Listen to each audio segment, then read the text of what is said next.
Okay, okay, run it. And it was at that moment I realized I had to run my own race. I'm gonna share a lot of stories with you about the good and the bad of my life. If you just want more out of life and you truly want to reach happiness and whatever it is that you're pursuing, this channel is for you. Welcome to Cscopes.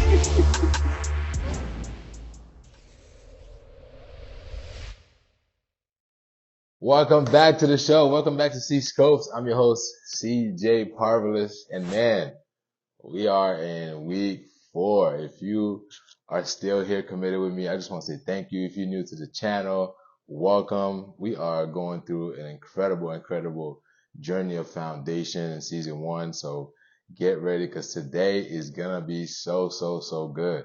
But before we start, you know what we got to do? We got to get to that verse. So today we are in Ephesians 4:29. And this one blessed me. It says, no foul language should come from your mouth, but only what is good for building up someone in need, so that it gives grace to those who hear. Building up someone in need. Man, I think it's so appropriate. This verse, what we're going to talk about today, which is healthy relationships. What is that anymore in our culture? What is healthy relationships? All right, like we just don't have much healthy relationships, and there's reasons why, and we're going to talk about that today. All right, what makes a healthy relationship? Let's just start right there, right? Like, what is the makeup of a healthy relationship? Because we think sometimes we're in healthy relationships until it starts taken from us, until mentally, physically, emotionally. And sometimes a relationship can start healthy and then just a slippery slope down to being toxic, right? And at that point, it's just too late. So trying to like rebuild boundaries is just not going to work, right? So that's why it's so important to keep your boundaries. But a healthy relationship starts with you.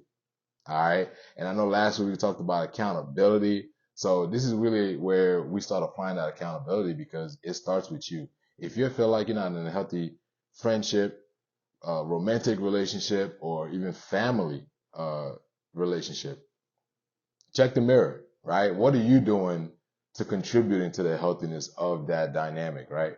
So it really starts with you. And I just want you to really question yourself and really look within instead of start blaming others, right? Because that's never going to be productive.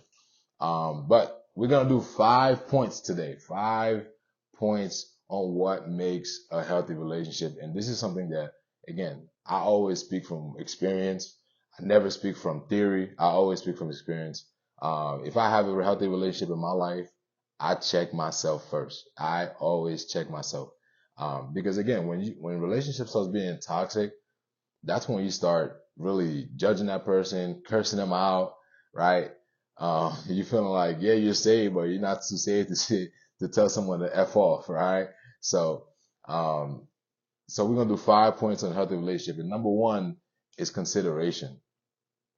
And you're like, what is consideration? Well, consideration, in my opinion, really starts with your language, right? Like, how do you ask something of someone, right? It's as different as, so the little differences, examples like, oh, call me versus, hey, can you give me a call when you get a chance? You see the difference in that language? Like, you're giving that person a consideration to maybe just saying call you is like a demand, like call me. Who are you to just demand people to call you? Right? Who am I to just demand people to call me? Quick story and with just a simple example, because again, I pay attention to a lot of this stuff. Okay. So sometimes like somebody will tell me like, hey, they'll call me and I don't respond. And then they'll like text me and said, I called you. It's like, okay, what does that do for me? I see that you called me. Right. But if you had just said, hey, I gave you a call, give me a call when you get a chance. It's like the language shows how considerate you are of that person because again, just saying I called you doesn't mean anything, right? Or if you know you're close friends, you're like, hey, give me a ride. That's a demand, dog. Like that is a demand. Like who are you to demand people to give you a ride, especially if you the one that needs a ride? Like especially you the one that has no car, no license. You need to be considerate. Hey, can you do you mind giving me a ride to this place at this time? If not, I totally understand. Right? Like the consideration, like how considerate of you to your friend, your partner, or your family member. Right? So consideration is very important, man, because if you not considerate of that person and where they are and what, in their life, then you almost seem very selfish to think that they are, entitled to do something for you. Right. And a lot of times when you lose that consideration in your dynamic, you can lose a friend very fast. Like it's a little bit at a time that builds up, and that person is like, well, you're rude. You're selfish. Like you're self-centered. And it builds up. It really does. Like, and they probably don't say anything about it, because again, we're like, oh, it's not that big of a deal. No, it is that big of a deal. All right. When you gotta nip that in the bud early, so that way it doesn't become a huge issue down the line. So that's number one, consideration. Number two, listening. Y'all don't listen. Us in this culture, we don't listen. We don't listen. And you know how I know we don't listen? Because we don't even answer questions anymore. Right? Like, small example. Somebody said, hey, when are you getting to my house? The person responds, oh, I just left. Okay, I asked you, when are you getting to my house? Not, are you still at your house or did you leave yet? Right? So we're not really listening. So it's like, what are we really hearing? Right? There's a difference between what that person said versus what you heard. And I'm notorious. Like, I'll tell you what I hear, right? I'll tell you what I hear so that at least you know that I heard this so you can correct me, right? Same thing with like assuming. I'll tell you, hey, I'm going to assume this so that way you know what I'm assuming instead of you thinking like, oh, he probably thought this or assumed that. Like, I'm going to tell you, right? So it's like, what are we listening to? A lot of us don't listen. And even for my ladies, like, sometimes y'all like, oh, I want a man that listens. Okay. Do you know how to listen? Right? And you can tell, so if you can tell if you're a good listener based on your response. You could tell if you're a good listener based on how you respond to that person. Because again, this happens to me a lot, man. Like when I tell people I'm coordinating events and stuff, I'm like, hey, what's your ETA? Oh, I just left. That's not an ETA. Oh, what are we listening to? Right? What are we hearing? And a lot of times I know like women, you guys speak with your feelings and emotions. And a lot of times men don't really hear exactly what you're trying to say because we think logically, right? Like for us, like we think very logically. So when you're expressing how you feel, in our minds, we're just trying to make sense to it all. And when y'all really just want someone to just listen because you want to vent or, just want to express yourself, right? And man, we just gotta just shut up and just listen and just like, I respect that. I hear you. I hear you. And again, if you really don't know what that person is saying, because sometimes again, if someone's venting, they may be saying a whole lot of nothing, but they just want to let it out, right? So as men, we gotta be like, okay, well, this is what I'm hearing. Is that correct? Like, can you correct me? Right. And this is something I've changed up in my life. When I hear people are going off, I ask them like, look, are you just venting or do you want a comment here? Like, do you want me to add to this or you just want to vent? Right. Because again, it's like sometimes people just want to vent and that's okay. Especially in relationships romantically. And even with your family, like sometimes family just want to vent, right? And you gotta just listen to them and just hear them out, and then add wherever it makes sense. But again, if you don't know if they're venting or if they want to have a whole conversation, they want you to ask them, right? That's a healthy thing to do is just to ask so that way you're not assuming. All right. Number three, boundaries. Again, we talked about it, in prior weeks, boundaries have to be set early, right? Boundaries is basically you, you know, expressing to an individual how you would like to be treated, how you would like to be communicated with, right? And if they're telling you something that doesn't sit right with you, hey, listen, this is how I work, this is how I function. So if you want me to work with you, then this is what you gotta do, right? One of my homeboys, he lives in Boston. He's very on the go, on the fly, right? And he gonna kill me for telling this story, but he's very on the go. And we used to do a lot of work together with photography, right? And sometimes he'll like call me a day before or a day of to be like, hey, meet me in this location or meet me in this state. And I'm just like, dog, I can't just drop everything that I'm doing to go meet you somewhere for a photo shoot. I get it, there's money to be made, but I got plans that day. Like, I'm a very calculated person. Like, I got plans today. Like, I got things to do. And I had to tell him, like, yo, listen, if you need me to collab with you, if you want me to collab with you, you gotta let me know about events ahead of time so that way I can plan for it and then I'll be there, right? And over time, it took him a little bit, but he got there, right? But it took me to have the courage to have those conversations and to communicate and let him know, hey, this is how I like to work. And if you can't work with that or if you can't meet this standard, then it's just not going to work, right? So boundaries have to be set early. And again, sometimes like we forget to do that because it's a big cuss word in our generation. We don't understand boundaries.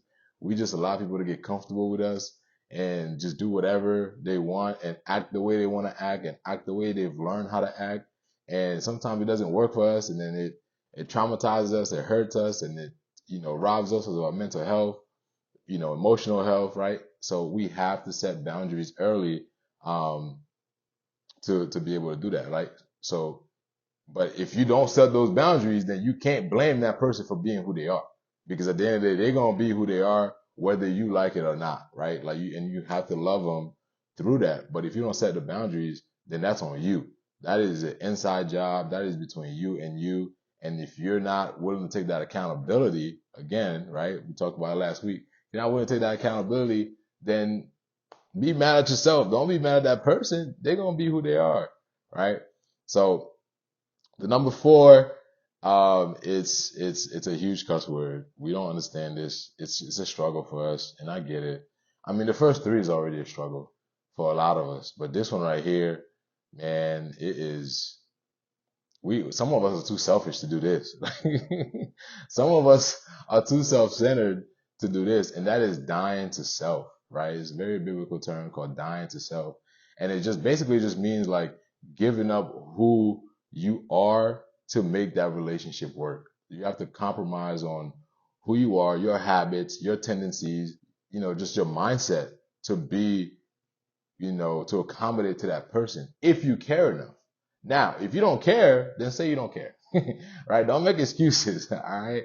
Like, if you just, if you're selfish and you don't know it, God bless you. I hope somebody in your circle tells you that and has that conversation with you.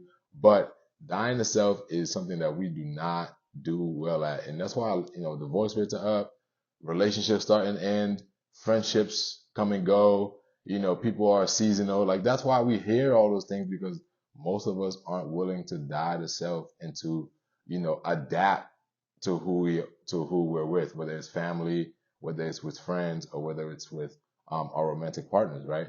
So the only way for you to really learn to die to self is if you really love that person.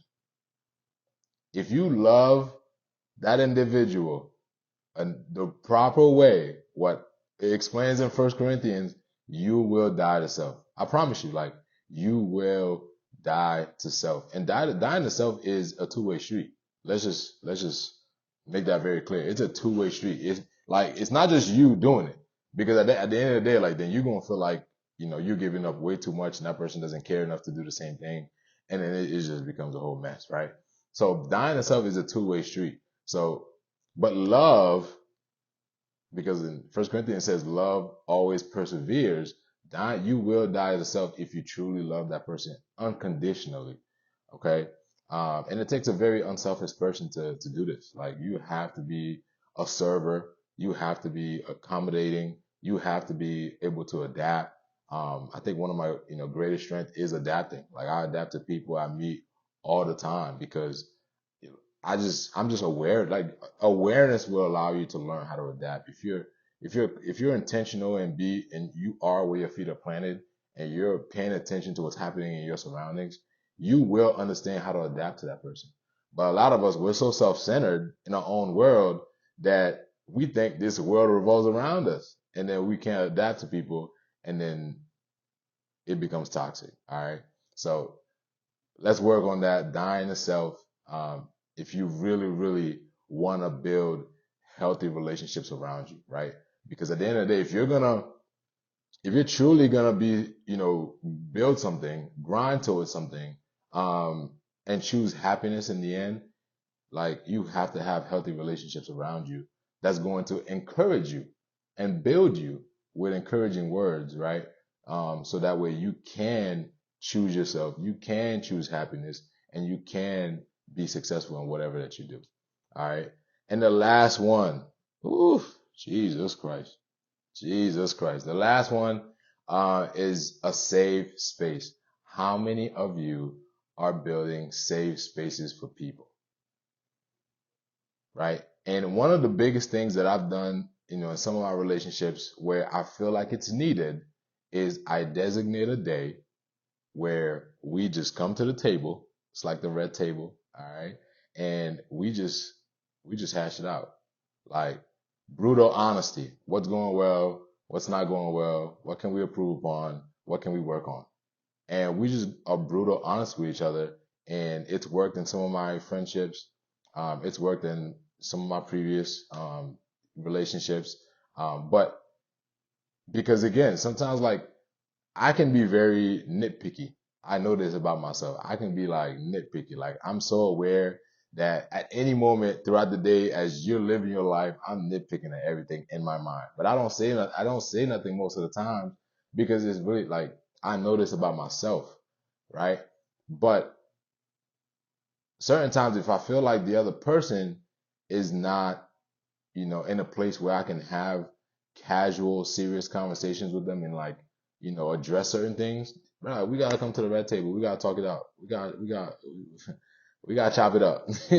All right. We gotta really chop it up and talk about what's going well, what's not going well, what can we improve upon, and what can we, do moving forward to fix the things that I see as problems that I can foresee being a huge issue down the line.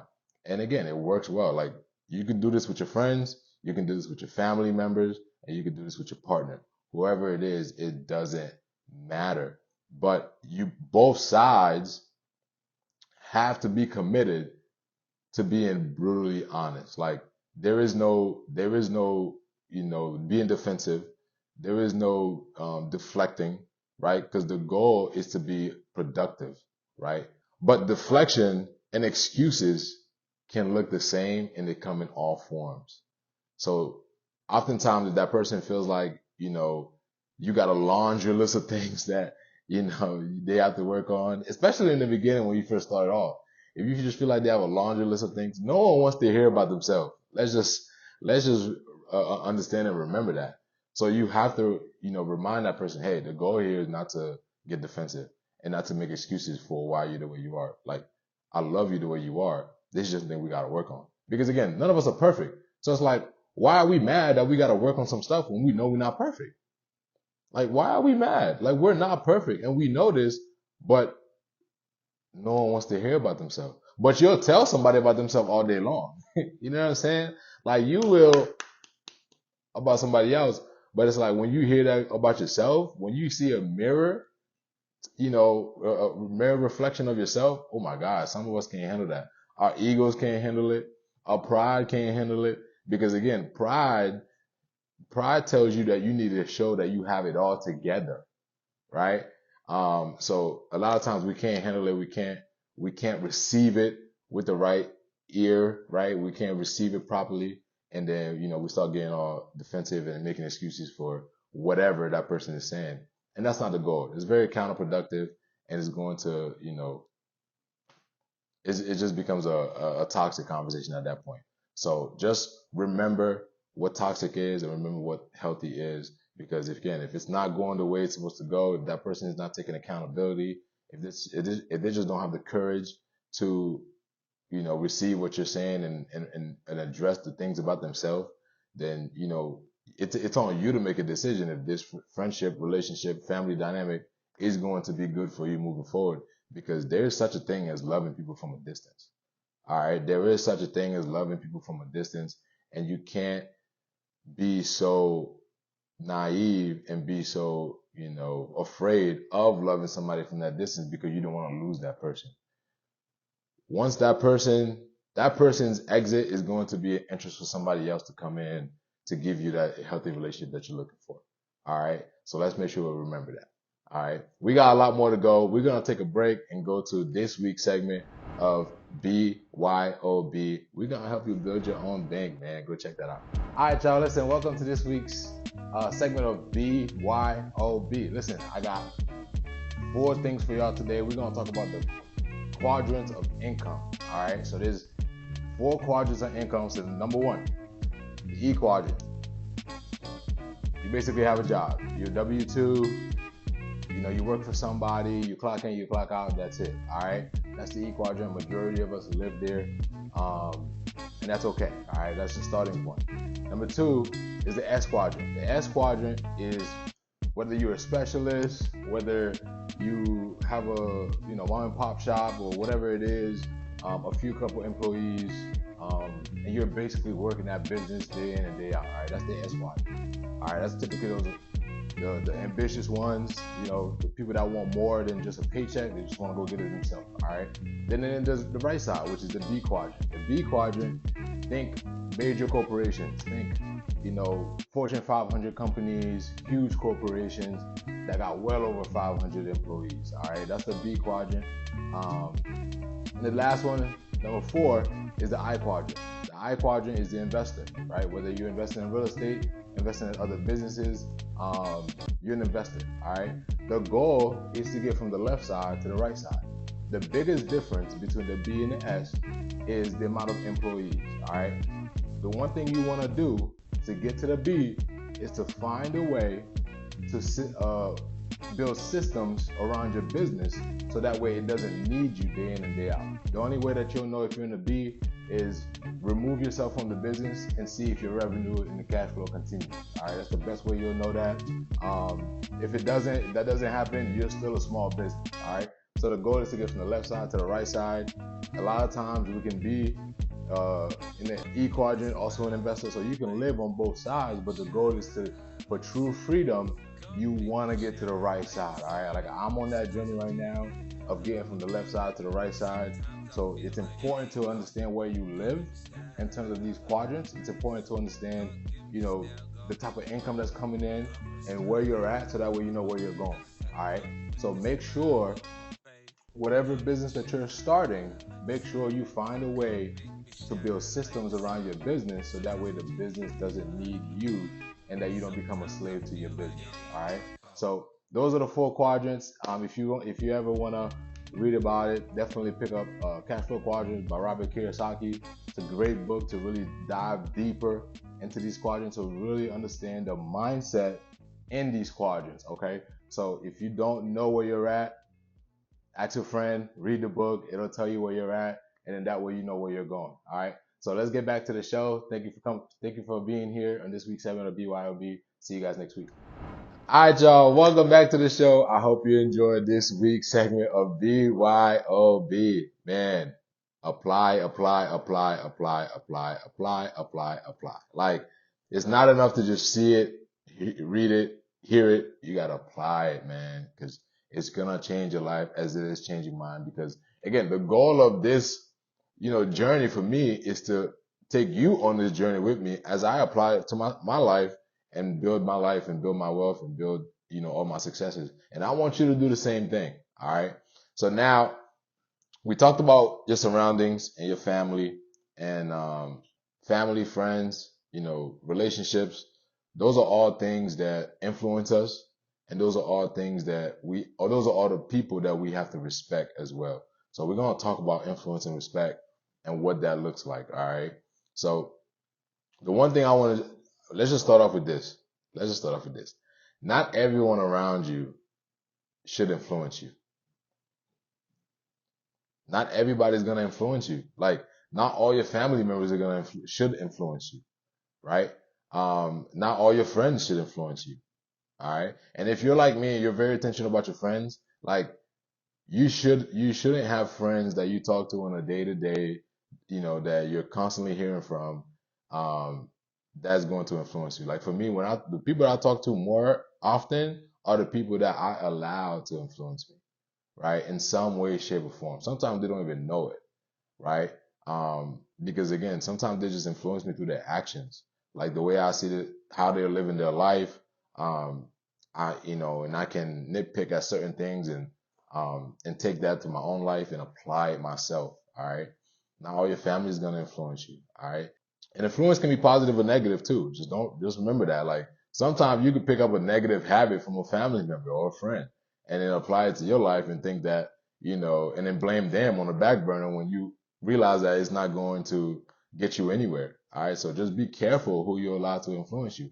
And the only way you should really know who should influence me and who shouldn't, check the fruit. Check the fruit, man. Like check the fruit. Like think about the 4 F's and run it down their life. Where are they at in these 4 F's? Are they family oriented? Do they have healthy and close relations with their family? Are they good with their finances? Right? Are they intentionally working on their fitness? Right? And then are they applying and building their faith? Right? So you should really check the fruit on the tree before you even listen to that person, right? One of the greatest stories is, many people know this is the rich dad, poor dad, right? If you are a hustler and you want to build something rather than work that 9 to 5 forever, like, why are you listening to a 9 to 5 blue collar person when you're trying to be an entrepreneur? It doesn't make sense. So check the fruit on the tree and make sure you're listening to the people that have results in the areas that you are looking to have results in. All right. Like personally for me, I hate giving relationship advice. Okay. I do like, cause I haven't gotten it right so far. So I hate giving that advice. So sometimes people are asking for it. I cringe. I'm just like, I don't know if I should say anything.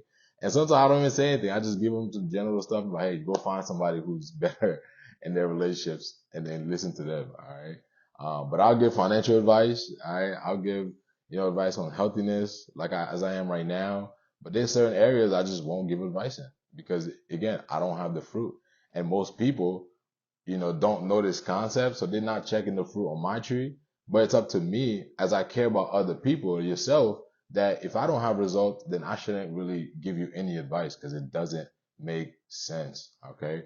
Um, to be honest, like when you have those people around you that you're influenced by, like it's okay to just take one thing from them, not everything. Like because again, most people don't have it all together as we think, right? So it's okay to just look at it, to look to that person for like one thing. Take that, grab it, run with it. All right. One thing, take that, grab it, run with it. Like that's what I do. Like I don't I there's that's why I have many people in my life for many different areas because again, not everybody just have it all and like have the results in every area that I'm looking for. So I have to have this person here, that person here, this person here that I'm just grabbing from and then just running with it. All right. So make sure you understand who you're being influenced by and stop being influenced by social media folks because they just be this professional thing and they think that, as long as it look good, it sound good, it is good and it's not, right? They're probably depressed somewhere. So be careful who you're listening to online. Okay. And respect for me, this is such a big thing for me because respect is earned every day. Like I don't care who you are. I don't care what walk of life you come from. I don't care how old you are, how young you are. Like respect is earned every day. And that's how I live my life. Like, I grew up in that mentality, like, oh, respect your elders. I personally don't believe that. Like, I personally do not believe that. I don't live my life like that. Respect is earned each and every day. And the moment you should give me a reason not to respect you, it's not gonna happen. All right. But there's some people, young or old, that I have high level of respect for. Why? Because of the way they carry themselves, the way they live their life, and the way who they are as men and women. Right? I respect that. I respect what they're doing, what they're going after, their dreams, their hustle. So I respect that. But it is earned every day. And there's one thing that I've never really heard of, but it's really practical. You can respect your parents, but not be influenced by them. Like it's very real. Like I respect my mom, right? And that's my ride or die. Like that's baby girl. All right, I respect my mom highly, but that doesn't mean I'm influenced by her on every area of my life. I take a couple things from my mother, all right? But when it comes to building wealth, I cannot be influenced by her in that area because she hasn't done it. Like, you know what I mean? It's not her fault, but she gave me an opportunity to go after it. So I'm going to find somebody that has the results and I'm going to just run with it. But in certain areas, no, I can't be influenced by her. And she understands that and she respects it. Okay. But I respect her because she's a hustler. You know what I'm saying? Single mom raising two kids and she never complain. Like she is a hustler. Her work ethic is unmatched, man. So you can respect your parents, but not be influenced by them. And you can have that healthy conversation. Say, hey, mom and dad, I love you. I respect you, but this is my life. I'm going to go live it. And they have to respect that one way or another. They have to. All right. And then also with respect, man, it is such a toxic thing when we feel like everybody has to think the way we think, right? Everybody has to think what I think, believe what I believe. And that is wrong. All right. That's wrong. Right? Like you can respect somebody's opinion and still love them, but and disagree at the same time, right? I always use that phrase, agree to disagree, because like I agree that you can have your opinion and your perspective, but I disagree with your view on it, and that's okay. We're gonna keep it healthy. We're gonna keep it cordial. You don't have to think what I think, right? Doesn't mean I'm not always right, so I don't expect you to think that you always have to be right. But you have your opinion. That's why we have, the free will and free choice to have those opinion and perspective because we live two different lives.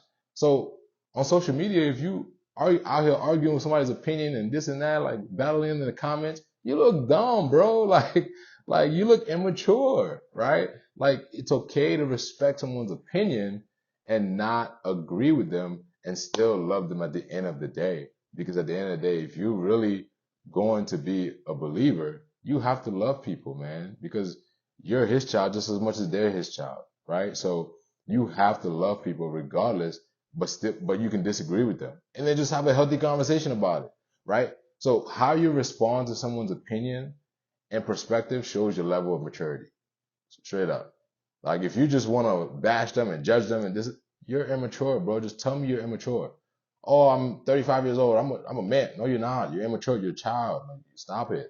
You know what I'm saying? Like just because you're old doesn't mean you're mature. Like you just grew up. Like you just grew in age. Like you still, it's not clicking up here yet. You know, like you still got some catching up to do up here.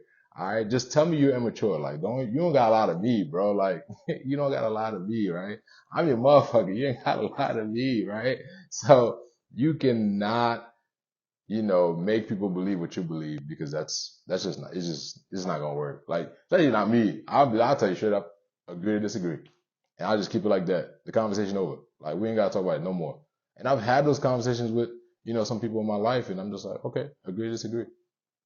And I'm gonna just let you live and learn your own way until you get to, wherever you need to get to. But that doesn't mean you'll ever get to my perspective, and that's okay. Whatever it is, I don't care. I'm gonna still love you though, right? I'm gonna still love you because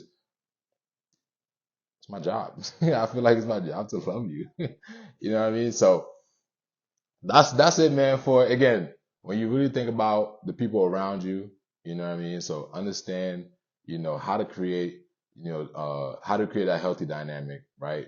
Being considerate, listening, placing those boundaries, down yourself, and creating that safe space. And again, those people around you are gonna be the people that influence you, but be careful what you allow to influence you. all right, and respect them, but still, you can still respect them and disagree. You can respect your parents and disagree. But it's up to you to decide that. Like, you can't blame your parents and be like, oh, my mom wants me to be an engineer, doctor, or this, and that's it. It's like, well, it's your life. Like, you can respect that she wants you to do that, but that doesn't mean you have to, right? But you gotta be courageous enough to go after the thing that you want to go after. And they're gonna love you through it regardless. Like, parents are relentless. Like, their love sometimes is unmatched. Like, yeah, they want you to be a certain way, but they will love you through whatever you do. And that's just parenting, bro. Like, if you're not a parent yet, you probably don't understand it. All right. So, we're going to go to this week's segment of TTM and just hear what the people have to say about the message and how they're embracing it. We'll check that out. Hi guys, my name is Chrisanne and I currently live in Tampa, Florida. And the message of Cscopes means to me that basically God is giving you the leading role in your own movie. You are the movie star, you are that main character, and so your movie is like nobody else's. It's unique to you. However, you're not the producer, right? So you weren't really consulted at all with the seasons of your life and the ups and downs of your life. However, you are that main character. You do have a script to follow, right? So you have that big participation role in it. One thing that we can do to change to make sure that we stay aligned with this is waking up every morning and praying and asking God, guide me, lead me. What is your will for my life? Show me and let your spirit be so clear in my ears that I hear you, that I move in how you want me to move. God, what is the heart posture that I'm supposed to have in this season? What are the assignments on my life? What is my purpose? Show me and reveal to me. This is how we can live our lives through our own scopes, but not by our desires, but by His will. My name is Taji, but I'm also known as Minister Taji Nicole Peterson and publicly known as MT. Can you do me a favor? In 1 second, I'm gonna need you to pause this video and go in your search bar and search Devotion in Motion Unloaded and go subscribe to your girl. I am currently based out of Tampa, Florida. What it means to me is basically, if I could sum it down in a couple words, that not everything that's good is God, right? And so we may see something, we may see a lifestyle that somebody lives, we may see things on social media and automatically want to do it because it looks good. But it's knowing that you should not compare your lifestyle according to somebody else's lifestyle, right? How someone may live may not be the way that God wants you to live. God has designed and perfected a plan, a purpose, a will for each and every one of us to be able to carry out the things that He wants done, to be able to carry out the things that He has for us to do. And so it's just knowing to be able to first determine what God has for us, how to get there, how to achieve that, and to simply live by it. All right, y'all, welcome back. Again, I love how the people are embracing this message. I love the way that they are, internalizing it and then just changing and making that little tweak to go after it and to go live their life through their own scope. And again, that's really the goal here, right? We're going to lay this foundation because, again, the goal is to get to the point where we can choose happiness by living our life through His will.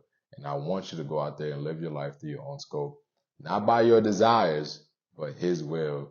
Because again, you have one life to live, do it right, and do it through your scope. It's been a fun episode. I hope you guys got a lot from this. Thank you so much for sticking with me throughout this journey so far. I'll see you soon. I'll see you next week.